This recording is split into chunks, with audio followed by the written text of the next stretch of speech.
lot, Bridget. I really appreciate it, and just want to say this is a great opportunity to speak to everyone, and also just want to thank everyone for taking time out of their schedule to join the webinar today. So as Bridget mentioned, I'm a financial advisor in the wealth management group at Morgan Stanley. And here at Morgan Stanley, our goal is to provide industry-leading retirement services and solutions for every client and individual that we serve.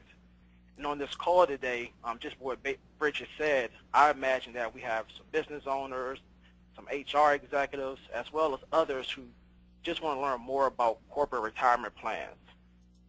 And just based on research, we know that establishing the right retirement plan program can have many benefits. And some of those benefits you're probably already familiar with, such as attracting and retaining quality employees, providing employees with a convenient way to save for retirement, as well as maximizing significant tax advantages. However, on the other hand, we also understand that managing retirement plans at times can be a little overwhelming. So at Morgan Stanley, we bring a lot of strength to the table to help alleviate some of those responsibilities and concerns about 401k plans and retirement plans in general. So just briefly, I just want to kind of give you just a little bit of backdrop about Morgan Stanley and our presence and our strength in that space. So Morgan Stanley has been around for 130 years in the wealth management space. We've managed slightly more than $440 billion overall in retirement assets. Of that number, approximately $130 billion is in the 401k and defined contribution retirement plan space. And we serve as the custodian for more than 400,000 business retirement accounts. So again, Morgan Stanley, we bring a lot of strength to the table, and we have a lot of access to some of the best tools and resources in the industry. But one of the other great advantages is that we work with some of the best partners in the world. And one of those partners that we have the privilege and opportunity to work with is Maxus Plan Solutions. And today, we have one of the representatives from Maxus on the call with us. His name is Nick Novoselich. And Nick is a veteran in the retirement plan space. He is phenomenal with plan design and plan administration services. And it's just a pleasure to share this platform with him. So without further ado, I'd like to present to you Nick Novoselich of Maxus Plan Solutions. Jerel, thanks very much for that introduction, and Bridget, thanks for hosting. Jerel, as you mentioned, this is a great opportunity, and we really appreciate the chance to be able to come out and talk to you about retirement plans. As Jerel mentioned, Maxus Plan Solutions is a third-party administration firm. Our specialty is in the design of retirement plans, as well as the compliance and ongoing administration. Our firm is based in Charlotte, North Carolina, and I'm a principal of the firm.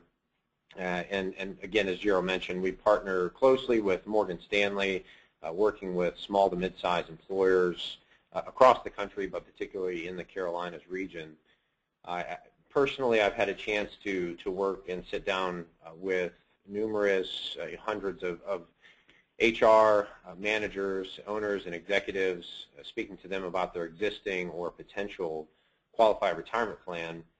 And that's been occurring over the last 15 years. And so in the course of time, I've accumulated a number of stories and experiences that has helped me to reach a place where we're able to provide some intelligent insight for small businesses as they're considering some of the options they have available. As you all probably know, it's a broad space. There are a lot of options and alternatives.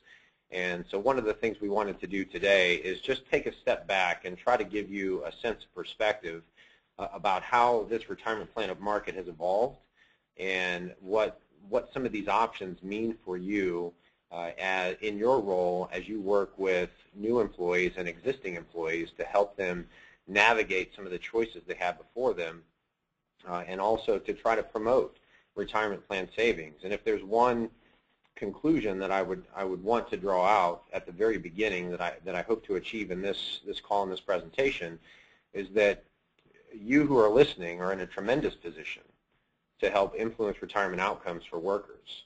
Again, as we'll get into in the material, this space has evolved over time, and a lot of the burden of managing this outcome of achieving a lasting retirement has shifted.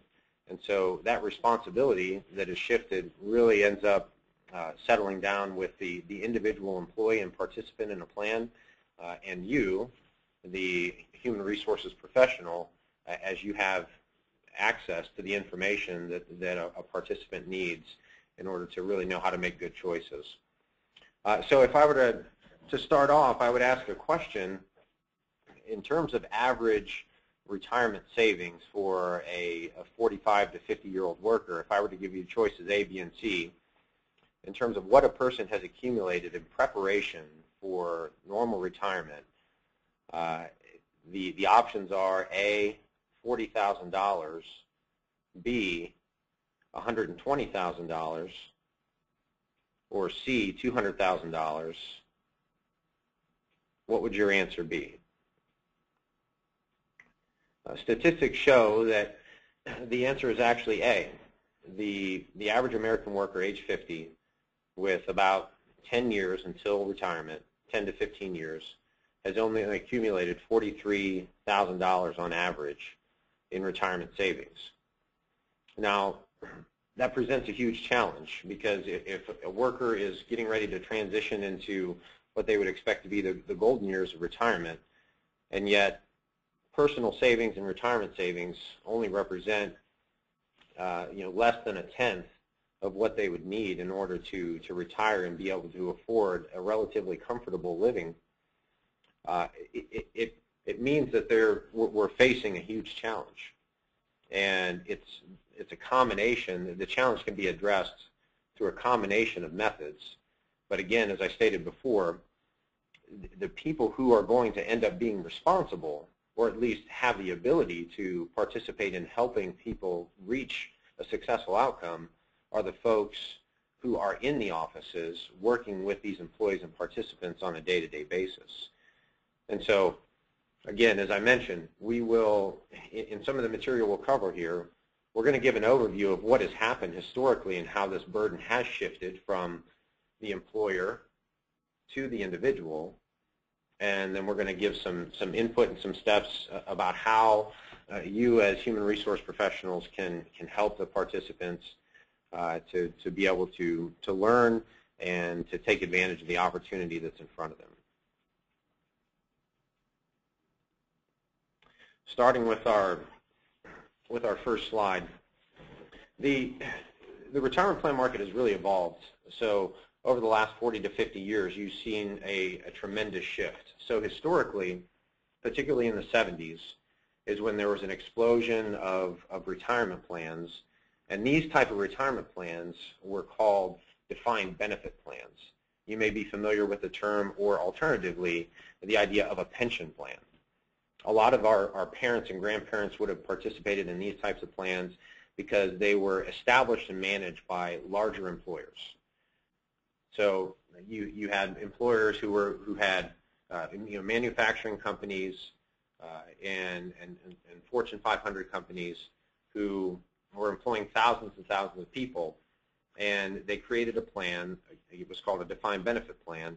And the idea behind this plan is that the employer would control the outcome and absorb all of the risk associated with managing the variables associated with retirement. And so time horizon, investment risk, all of those factors that were the more complex aspects an employer included in their list of responsibilities in addition to whatever they were paying in terms of a base rate and benefits.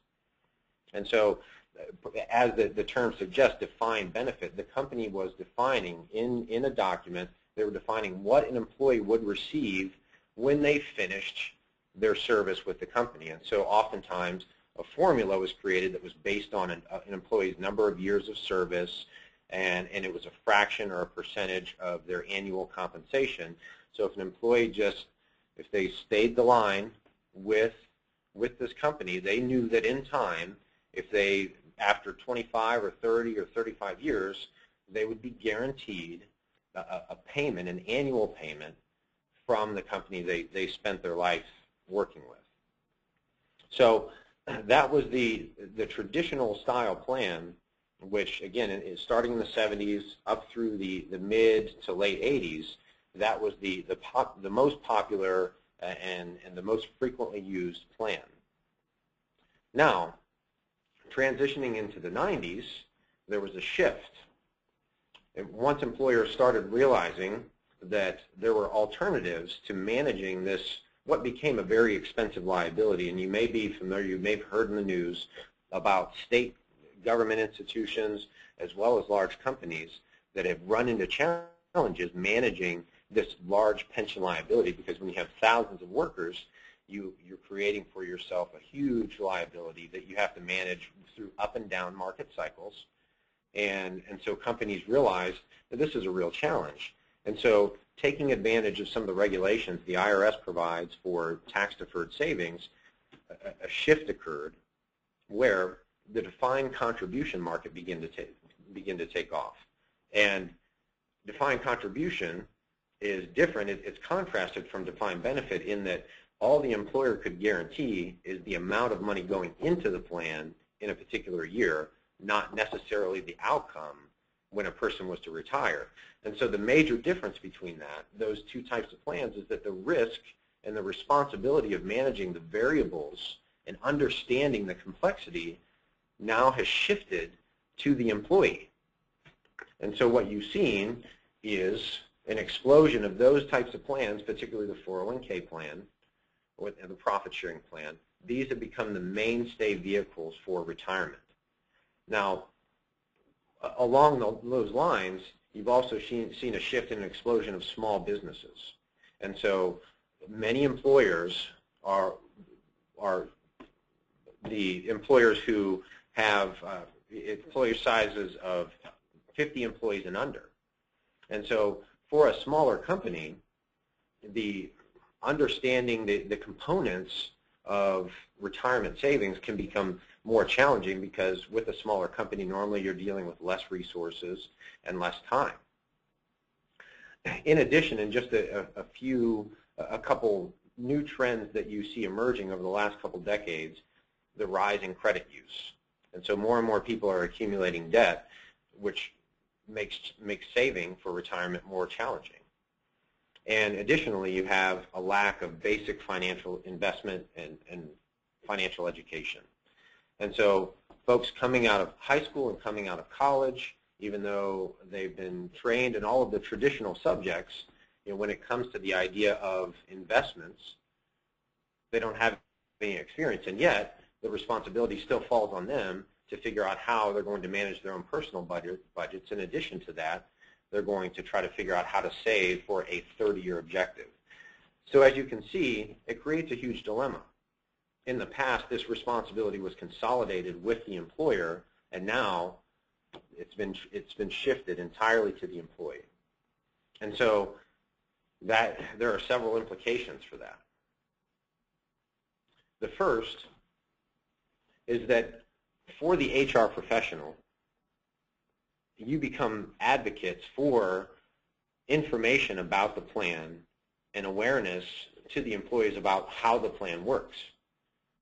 Because typically in a small company setup, you have your owner executive group, and then you have your HR professionals who are responsible for onboarding employees, giving them all they need to get going in their job responsibilities. But in addition to that, they have their benefit packages, which we all know with healthcare is becoming increasingly complex as well.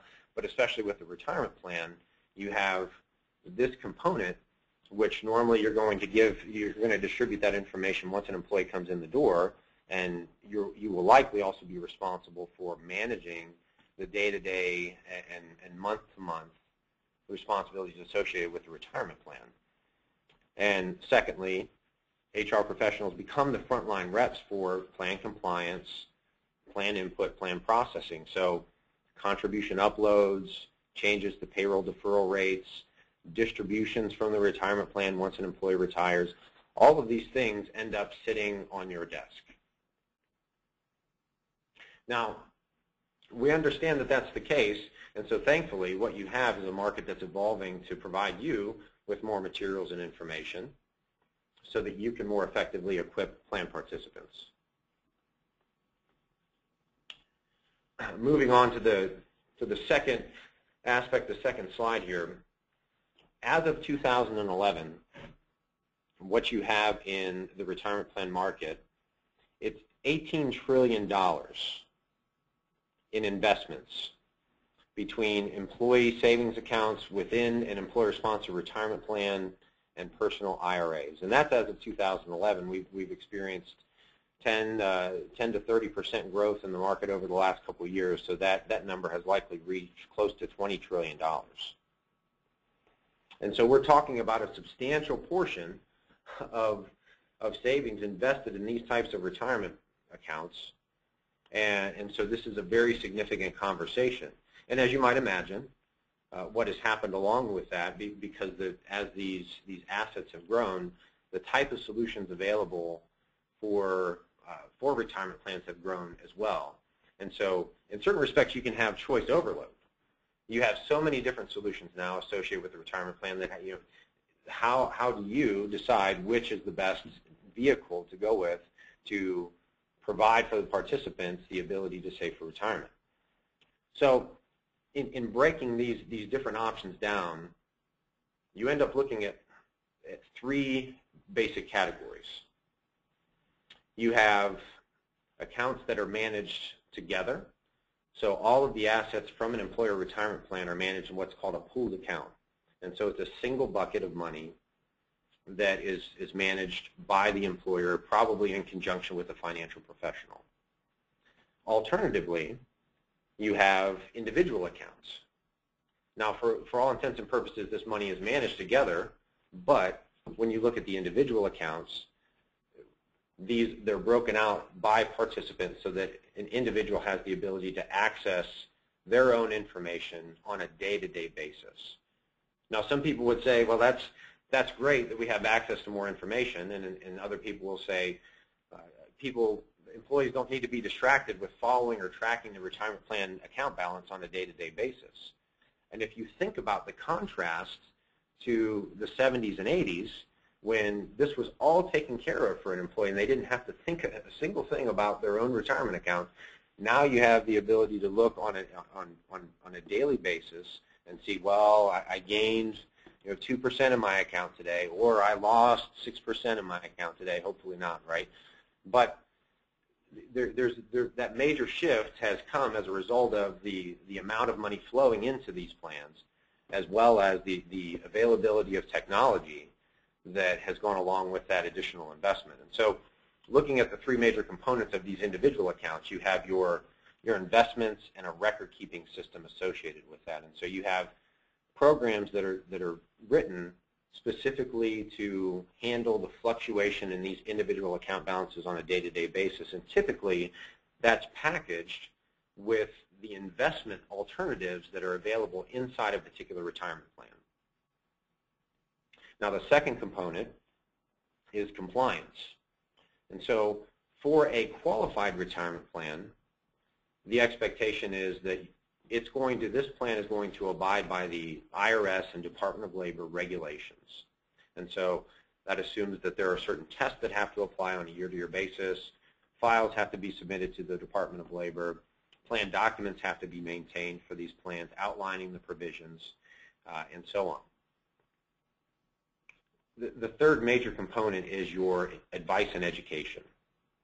And so in most cases, the employer will have a financial representative or professional who is attached to the retirement plan, who is providing guidance at the highest level directly with the employer, owner, shareholder, executive, and then also provides ongoing education and enrollment services to plan participants.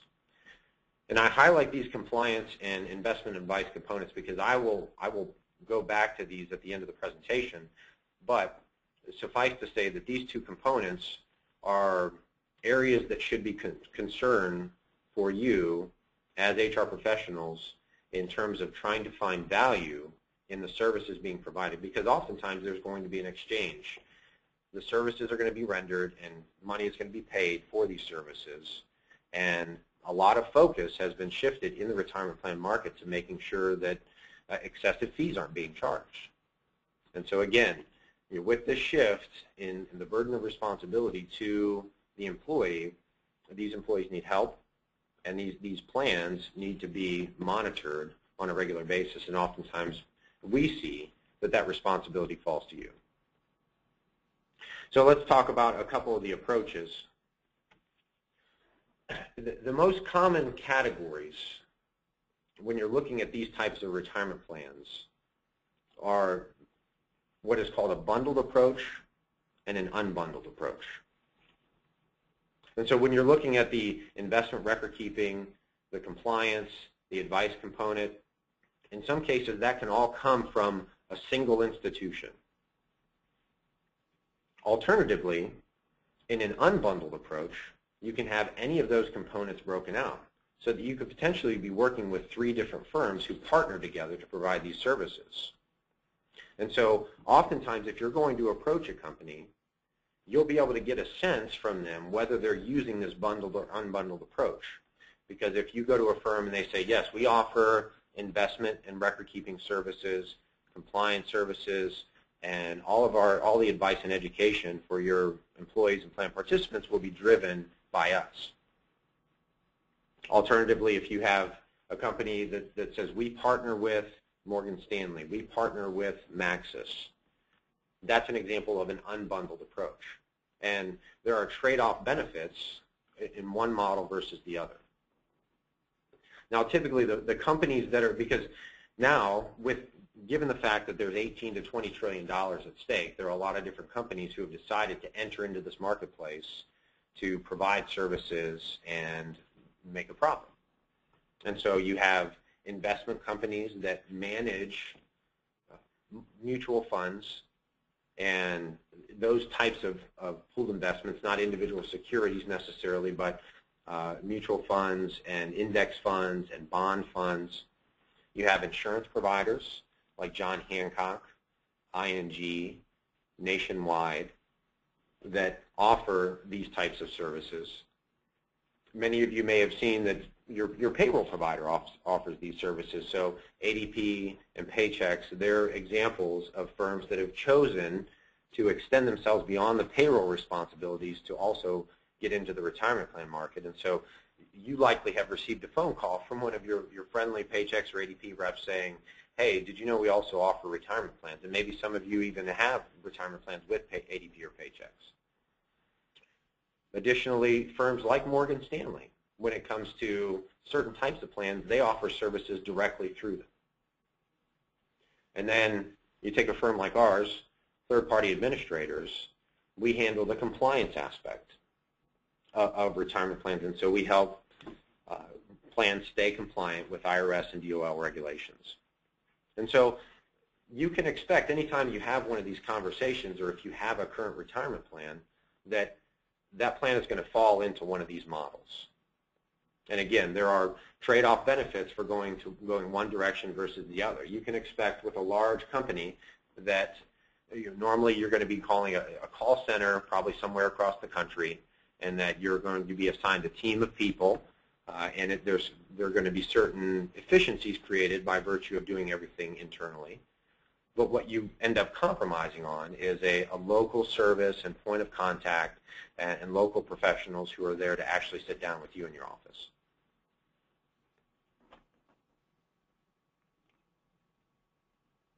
Now moving on to the next slide. As we think about some of the realities that are in play today, in light of what has been said so far,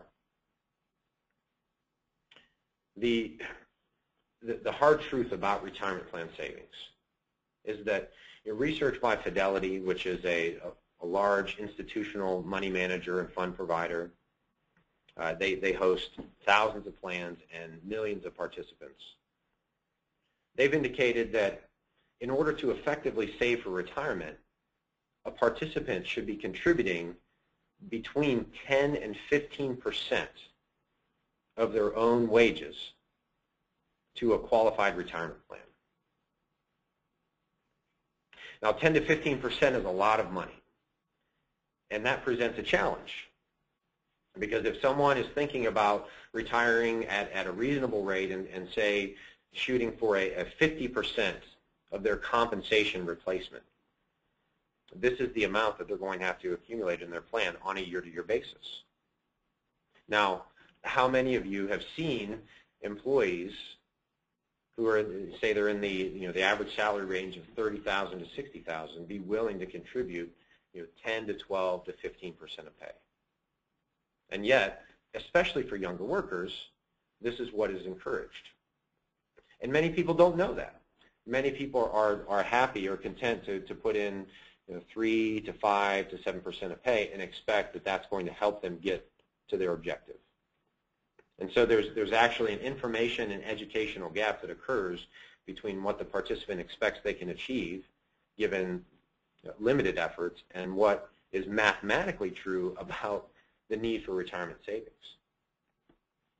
Now, additionally, the smaller the company, what tends to happen is that the participation rate in the plan drops altogether.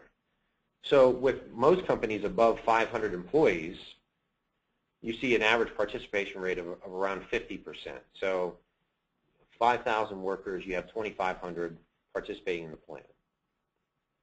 Now, if you go to employers with below 10 employees, that average participation rate, just the number of people who are involved in the plan, it drops to below 15%. So only 1 to 2 workers with that employer are actually contributing to the 401k plan. So that means that there's an additional 70% of the folks who have a plan available to them but are not taking advantage of it. And that doesn't take into consideration any additional matching contributions that might be offered. This is just pure participation rates, but it's a scary reality. And part of the problem we see is that people are very concerned about net take-home pay and less concerned about retirement savings for the future.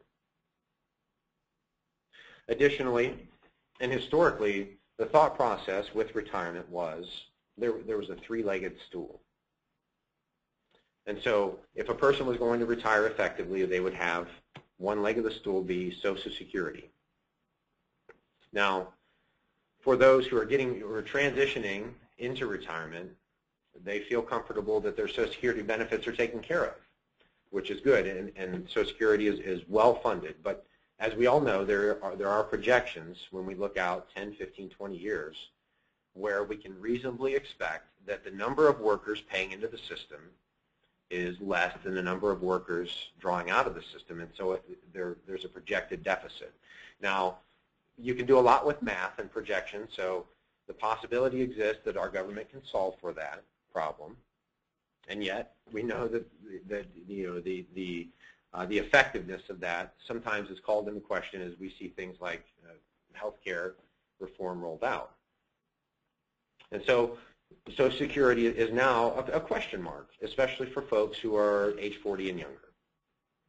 The second leg of the stool was personal savings. Now again, as we referenced before, there's an increasing rise in credit use, and so more and more people are saddled with debt, and less people can actually afford to save personally because they're so focused on being able to meet their month-to-month obligations. And thirdly, the third leg of the stool was retirement plan savings. Now again, in the 70s and 80s, the employer had that taken care of. And so for a worker who came in, the baby boomer generation, they had the confidence of Social Security, the confidence their employer was taking care of their retirement, and so all they had to worry about was their personal savings. Now, all three are called into question. And again, it's a scary reality. Now, when you think about the major levers associated with being able to save for retirement, a lot of information is pushed through to you through the media, through and from financial institutions about what are the most important concerns associated with retirement savings. Now, statistics bear out that the most significant factors and levers associated with savings, and particularly effective savings, are, first, when a person starts saving in their retirement account. If you look at projections, and feel free to contact either Jerel from Morgan Stanley or I on some of these specific illustrations, but if a person was to start saving at age 35, they would have accumulated X in their retirement account. However, if they would have started 5 to 10 years earlier at age 25, statistics will show that just given normal market returns, that a person would have accumulated between 10 and 30% more. So that if you have someone who has $500,000 in their account who started at age 35, they could have potentially had an additional $200,000 to $250,000 in their account, which goes a long way. And so the timing of participation and the ability to allow the earnings and interest in your retirement account to compound is the most significant factor in retirement savings. I think it was Albert Einstein who said that compounding interest is actually the eighth wonder of the world. Secondly, an individual's deferral rates have a critical impact on the amount they'll accumulate in the plan. So that, as we said, given the target of 10 to 15%, if a person was to start at 3% and maybe increase incrementally over time to 5, 7%, that's, if they're serious about saving for retirement, then a lot of estimates and calculators will show that that's an insufficient amount. And so when it comes to the actual deferral rate, that is it's a critical input. Thirdly, your investment performance. So if we look at a span of 10 to 15 to 20 years, and we assume an interest rate return of 5%, if we increase that amount to 7%, then you'll see a large uptick in the amount of retirement savings. Now, fourthly, plan expenses. And so this is the final component, and this is, of the four, this is the least critical, but oftentimes this is the most you'll hear about. And so many competitive firms will come out and say, well, you need to really be focused on how much you're paying in your retirement plan. And not to say that this is not a concern, but when it comes to the key indicators of a person achieving retirement and a person being able to save, the plan expenses are normally going to range anywhere between 0.5% to 2.5%. And so while that does have an eroding effect on retirement plan savings, it's still the least critical of the four levers involved in retirement savings.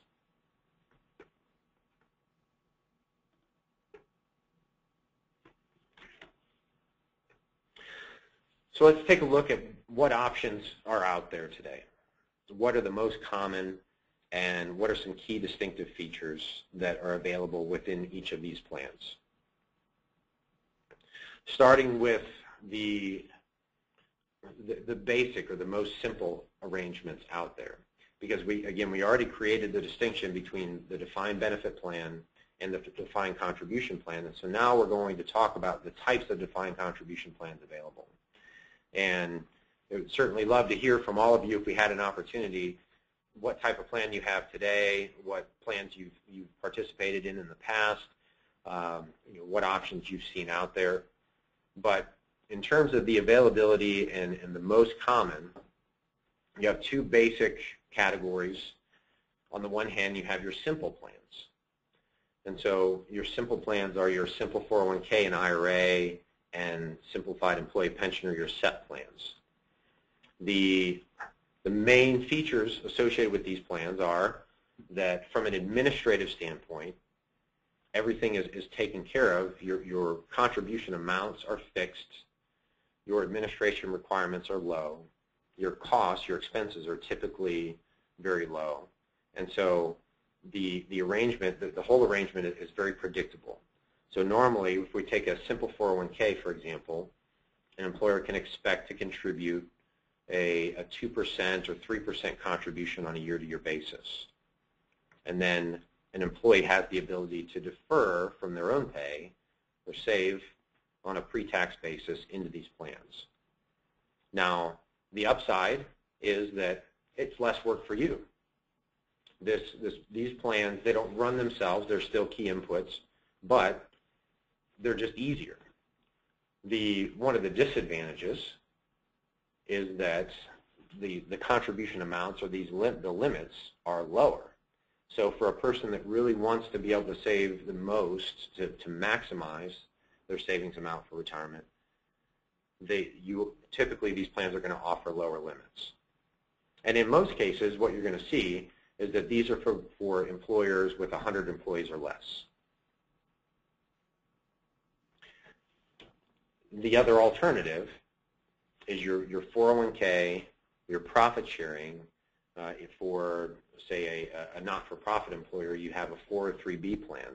And so these are deferral and employer contribution-based plans that are contrasted to the simple arrangements in that they have higher contribution limits, require more administration, are typically a little bit more expensive, and they're going to offer more flexibility.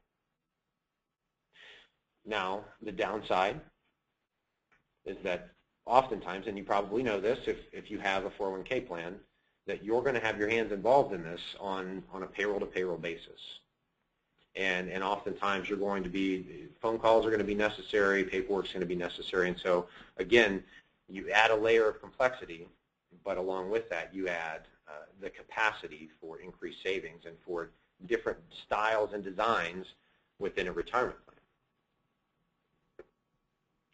Now, we're going to shift our focus to the 401k plan because for all intents and purposes, this has become the mainstay. This has become the flagship for American workers in terms of their ability to get from point A, which is no savings, no tax-deferred savings, to point B, which is a good retirement.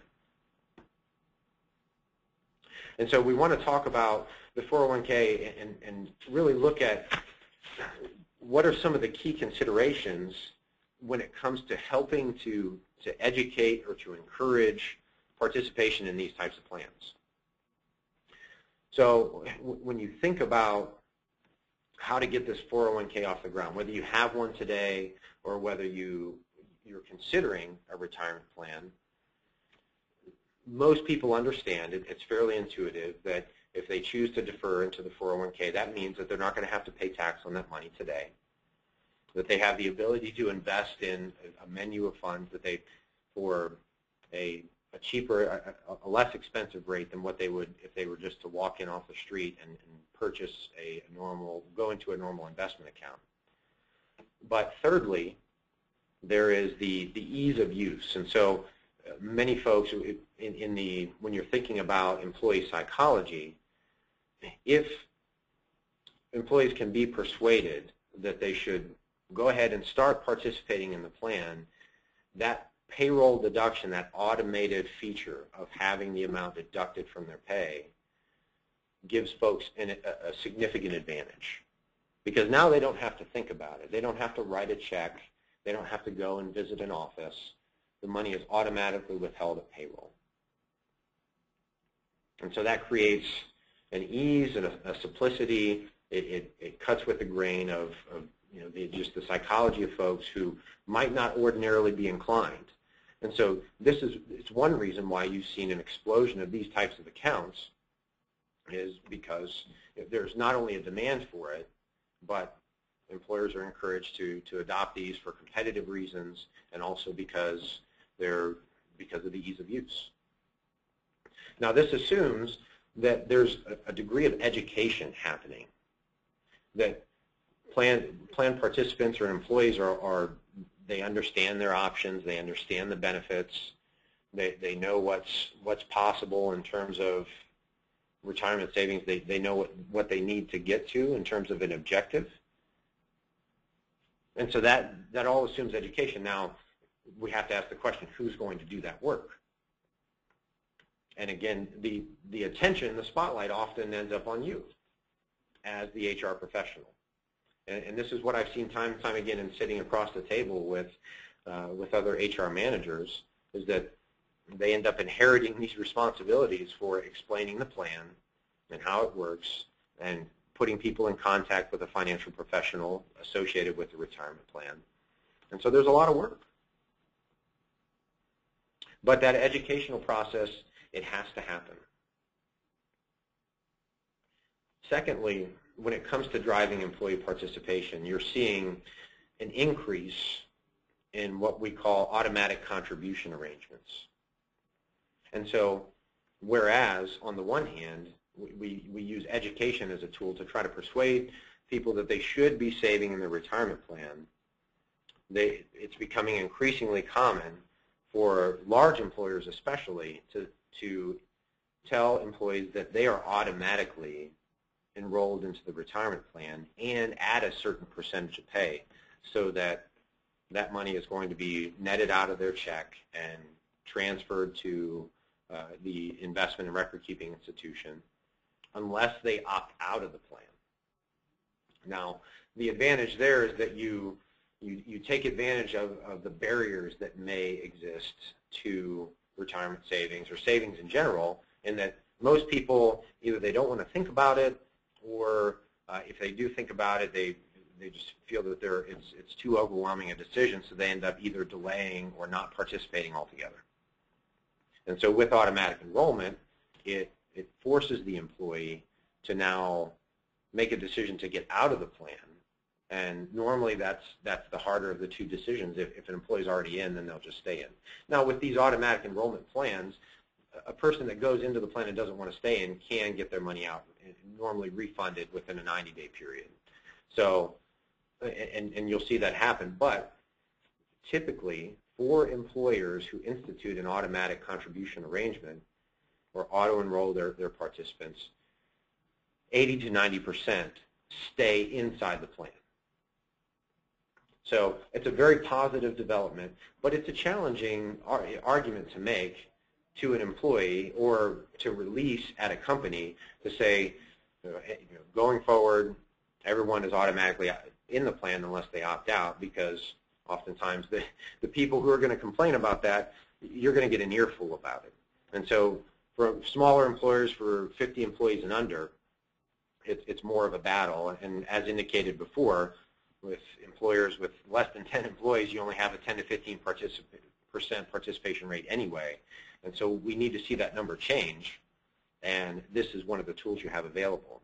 In addition to automatic enrollment, there's the ability to auto-escalate a contribution amount. And so a plan document can state that a person is automatically enrolled at X percent, let's say 3, and then year over year they're increased 1% until they hit a cap, say 8%, for example. Now, when it comes to that's looking at the 401k portion, which is all based on the employee's election.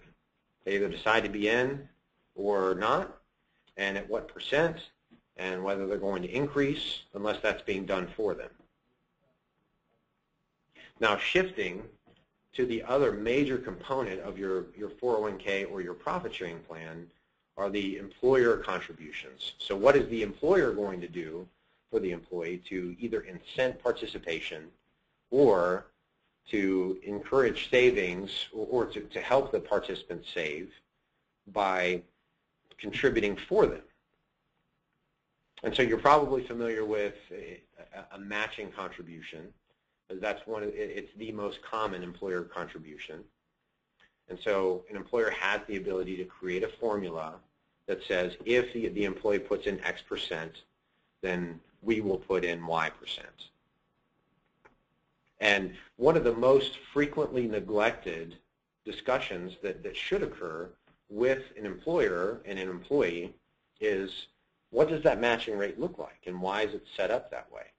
If an employer is going to take the time and be willing to make the commitment to do a match, then let's give some thought as to how that should be structured. Additionally, employers have the ability to contribute what's called a profit-sharing contribution. So this is over and above what an employee might save, and if the employer is doing a match, it's over and above that. For your typical 401k plan, the amount an employee can put in is $17,500 for 2014. But an individual can accumulate up to $52,000 in a retirement account. And so the difference between that $17,500 and the $52,000 can be made up in employer contributions. Now, you know, if you work for an employer that contributes up to $52,000 in your account, you should stay with that employer. Don't ever leave, and you will be well on your way to retirement plan savings. But oftentimes, employers don't know their options. As we talked about with the matching contribution, not a lot of thought is given to how that should be structured and how that can best encourage employee participation. And then with the profit sharing component, there are a lot of different options in terms of how this money can be used to incent employee performance. So typically when you think about bonuses for performance, normally you're thinking about it in terms of after-tax contributions. What the profit-sharing plan allows a company to do is to incent employee performance and do it inside the retirement plan so that the goal of retirement savings is accomplished and so that a tax deduction is created for the employer. And again, there are strategies where different categories of employees can be created. So you can create tiers based on groups of people within the company that, you know, say you have a management group where you want to reward them with a higher percentage contribution, and then you have a staff group that you want to give them a base contribution, and there can be overrides. All of those things these are tools or levers that can exist within a retirement plan. But when we think about this whole conversation, it assumes that the retirement plan factors into what happens with compensation and benefits and the mindset that we're using to approach this whole discussion.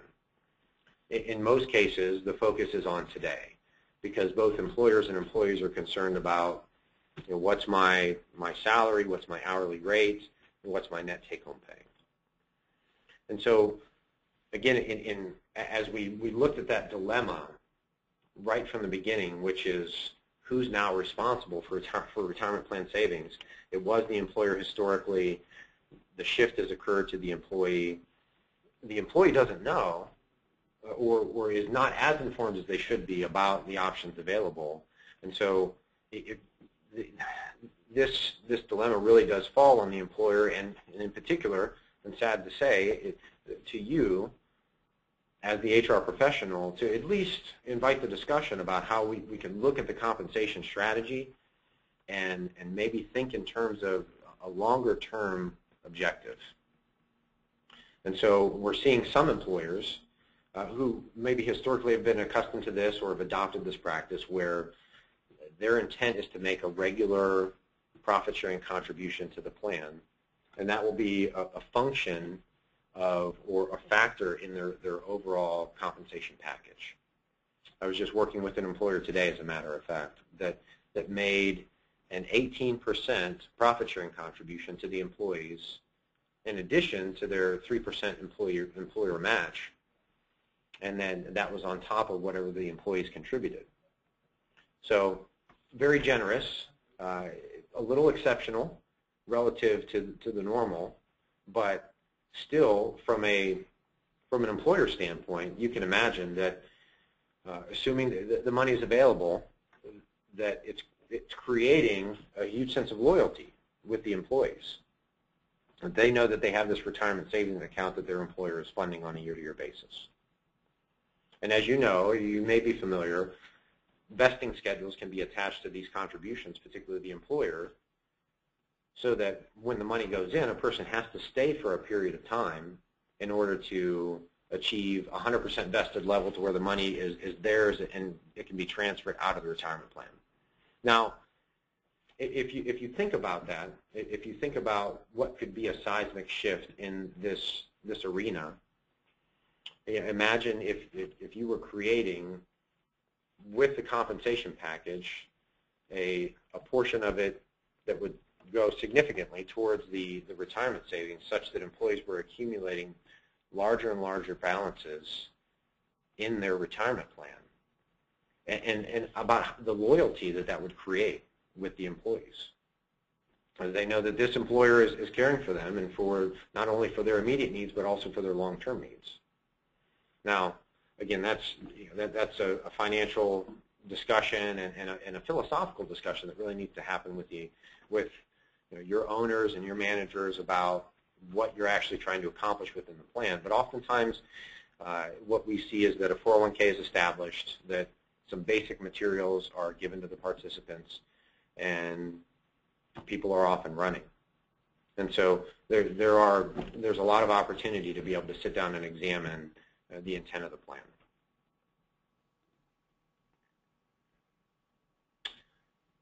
Now, thinking about some of the challenges that we face, because it's, in an ideal world, you would have employees come in, be happy with what they're being paid, save aggressively for retirement, work until they're age 65, and then transition into their non-working years.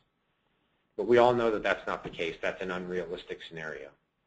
And so when you think about the challenges associated with your role as you're explaining or advocating for this type of approach or solution, one of the major factors is turnover.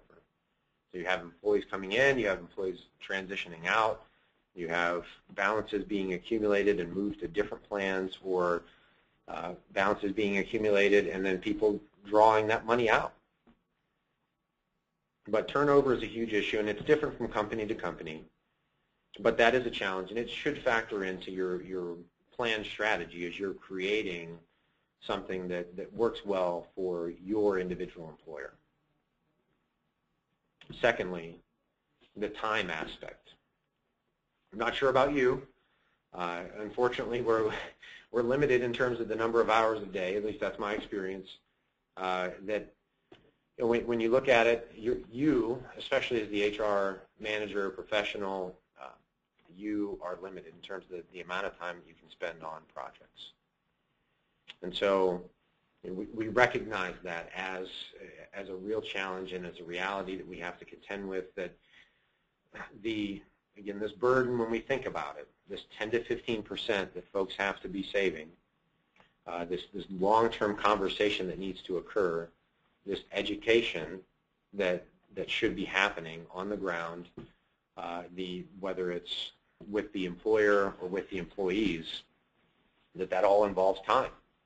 And time is a precious commodity. And we get emails and we get phone calls, and the work style, the work lifestyle, it can be very disruptive. And so again, there's a recognition that to try to accomplish some of these objectives, you're limited and you have to be efficient with your time. And then thirdly, when it comes to savings, advocating for savings at all, you're in looking at the economy, particularly as we look back to 2008, it was a very scary time. Now, signs are indicative of the fact that we're seeing improvements, and depending upon which forecaster or economist you ask, they're going to have a different perspective.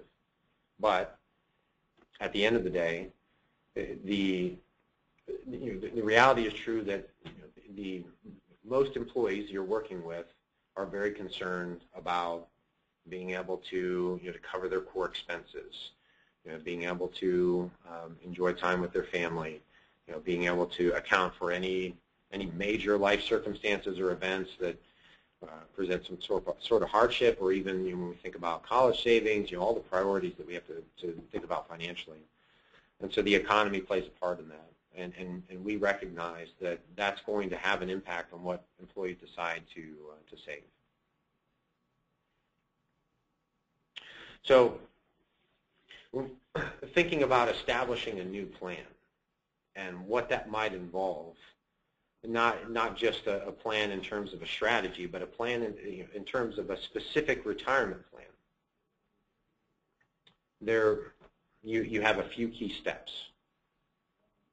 If you don't already have a retirement plan, or if you have an existing retirement plan that may need modifications, again, going back to our bundled, unbundled approach, normally you're going to have a provider that they have drafted for you what's called a retirement plan document. And if you don't have a plan document, then you should. And this is going to be a necessary component in getting a retirement plan in place, is that you need a plan document that outlines the provisions and the specific criteria for who gets into a plan and when, and how much they'll receive in terms of matching and profit-sharing contributions, when they can take their money out, what type of events constitute retirement and disability, if you have eligible classes of employees, or if you have different locations. All of these things need to be specified in a retirement plan document. Secondly, an employer needs a trust and an investment account. One of the major advantages, in addition to the tax deferral associated with this plan, so accumulating money and not paying tax on it until it's drawn out, is that this money is protected from creditors and from seizure. And so with the plan document, there's also a trust account that's established to hold the money that's invested in these retirement plans. Now, again, in looking back at some of the different providers and options that are available, normally what's going to need to happen is that you would sit down with some type of professional, whether it's administrative and consultative or financial, to review some of the different options.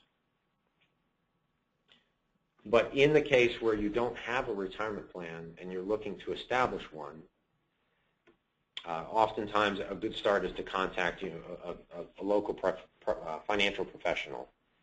And in most cases, they're going to have contacts, and they'll be able to walk you through the discussion on what type of plan may be appropriate, and what type of options or solutions are available.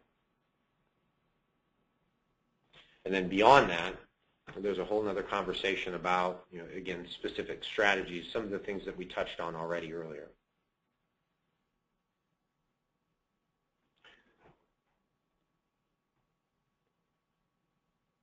So thinking about some of the action items associated with this discussion, because we covered a lot. We talked about the transition of the burden. We talked about the $18 trillion at stake, and yet we also mentioned the 10 to 15% contribution rate that employees should be shooting for in their retirement plan. So thinking about some of the specific steps for you as HR professionals, what you can do immediately to ensure that you have a good retirement plan. And the conversation will take time, but some specific things you can do in order to make sure that this plan is constructed well is to go and review your plan provisions to make sure that participants are set up for success. And so some of the ideas that we threw out there: automatic contributions, the different, the SEP, or the simplified types of plans versus the more involved 401k plans, and the difference in the contribution amounts. When a person is able to start contributing to the plan, how much are they receiving in terms of matching contributions, and can that be changed? Can it be enhanced? Is there a desire on the part of the employer to contribute more, and how might that be done? All of these things are usually pieces of information that are available to you within your retirement plan documents, or in conjunction with a professional you might be working with. And the better tailored this plan is to your specific situation, the more smoothly this plan will run, and the better off participants will be. Now, again, with that responsibility, or with that reality, comes the fact that communicating this, the plan components, in many respects, will fall to you. And so that's where you're going to make sure that you're familiar with how the plan works, and if that's not the case, that you get in touch with someone who can help. Secondly, one of the other key components is to look at your costs associated with the retirement plan. We talked a little bit about this, and we touched on the fact that even though this is a small component when it comes to the overall picture of retirement plan savings, it's still very important to understand the cost and the compliance status of the plan, because if there's a major shift that's happening within the retirement plan market, it is that providers of these solutions, whether it's an insurance investment institution or a payroll provider, are getting increasingly competitive. And so they're offering more services and more tools for a more reasonable cost.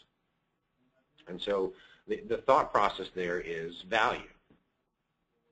You're looking for value inside of your retirement plan if you have one. If you don't, then as you entertain this discussion, that's one of the key aspects that will stick out. What am I paying, and what am I getting? And oftentimes something as simple as that can be lost in the discussion. And so recently, regulations were released from the government that required all plan providers to disclose to you and to employers the costs associated with the retirement plan, particularly the investments. And so maybe you've received a notice in the mail that indicates, here's how much this plan costs, and it may be a 5-page statement or maybe a 15-page statement, and sometimes it can be confusing. Most of the times it'll be confusing. But the purpose of that, it's a good development, and the purpose of that is to help you understand what the retirement plan costs. If that's not, it's not easy to interpret, and if it's not, again, this is something you can get with a financial professional about. And again, I think the summary statement is this, that as you're reviewing what the current situation is with your plan, or what you might be looking for because of the abundance of options available to you. There are many professionals, whether it be on the investment advice side, on the investment record keeping side, administratively, that are looking to create value in the relationship, just like you as a company are looking to create value with your clients. And so if you find that you're not receiving that today, if you're not hearing from your financial professional, if you're not seeing that savings rates are where they should be, that participation is where they should be, oftentimes that's a signal that changes should be introduced. And that can start with a simple phone call to the person you're accustomed to working with, a conversation with your employer about how some of these thoughts and processes can be introduced into the plan to facilitate change, and hopefully to encourage more participation and at a higher level inside the retirement plan. Again, I can't stress enough that when it comes to influencing this outcome, when we project out 20 to 30 years from now, I personally believe, and I think that this, just given my experience, that this is borne out in real time, that you as the HR professional have the ability to encourage folks, participants, employees, to look more carefully at what they're doing inside the retirement plan. And then you also sit in a good position to facilitate that conversation with your employer to see if this retirement plan, particularly 401k or profit sharing plan, can become a more crucial component in the overall compensation strategy, and that you can feel confident knowing that there are many people, many professionals out there who would be very interested in having that discussion with you and with the employer about how you can move the needle on effectively encouraging increased participation and increased savings.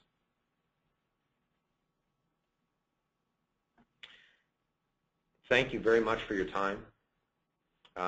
This, like I said, it's a treat for us to have a chance to speak with you.